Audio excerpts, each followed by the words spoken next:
Welcome to World Breaker Cool's Reviews, where we are looking at Thor, the movie Ragnarok figure, the MCU universe figure.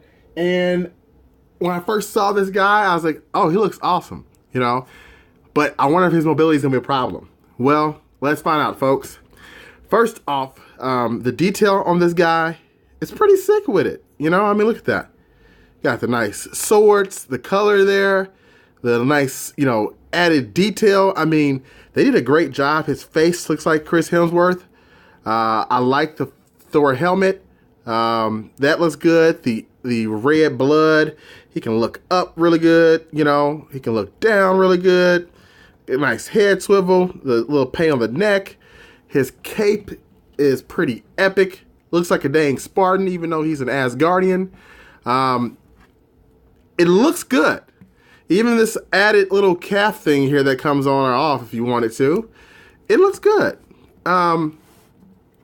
It's a little hit for mobility because of this thing here on that arm. I think it's about to fall off now. But overall, it looks really good. It's just really not my favorite figure. I thought this would be one of my favorite figures of the wave. It's one of probably my least favorite so far. Not because of the way it looks, it's just it doesn't have very much mobility and much posability. He can move fine. It's just really the legs, because of this part right here. This cloth makes it very difficult to kind of get his legs wider or get him like in knee stances or things like that. He looks epic, but I find it problematic that I have so much trouble getting him in so many poses. So that's a problem. And we're going in a little bit out of order, but here's the box art. That's a nice picture of Chris Hemsworth. Another nice picture there. Nothing special about this box. The promotion art looks pretty cool. So I'm only missing Loki and Hela. We'll see if I get lucky tomorrow, which will be the 31st, if I can get some targets to release the figures to me early before the 1st. But back to the figure, there's where you plug in the cape. This is a very odd change that Marvel Legends has been doing. There's a plug-in spot there. And on the hip, it works, but it's not the best. Let's do some comparisons.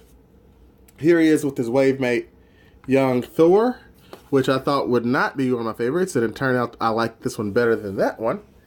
Here he is with the current champion, Ares, and I'll just let you know right now, Ares is better than this guy, so you already know. If this is my least favorite in the wave and he's the current champion, Ares hands down kills Thor, and this is 2 to each box, unfortunately. You might like it. It looks good when it's just standing, but I don't like the mobility. And let's put the last Thor up here, which is Lady Thor, or Thor. I'm gonna stop calling her Lady Thor. She's Thor. And let's just take the cape off, because the cape is very hard to stand.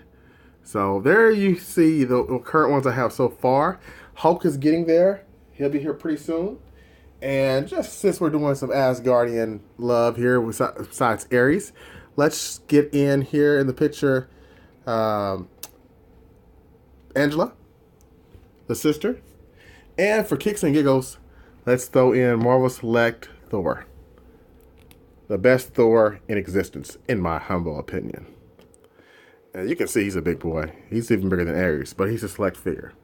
So this is a pretty cool shot, Maybe I'll move this around. This might be my picture on the cover for this video. Eventually I'll do a Thor review to see which one's the best Thor.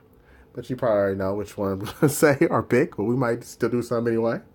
But nonetheless, again, I do think he's worth picking up, but I would not pay full price for this guy. I would not pay more than $15 for him, hands down. Unfortunately, I paid full price, but that's what happens. I'm helping you out, hopefully, with you making those decisions.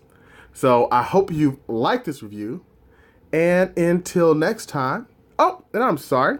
If you've liked this review, please, by all means, look at the previous review there and check out my subscriptions by clicking there if you haven't already. So again, thank you for watching. Peace.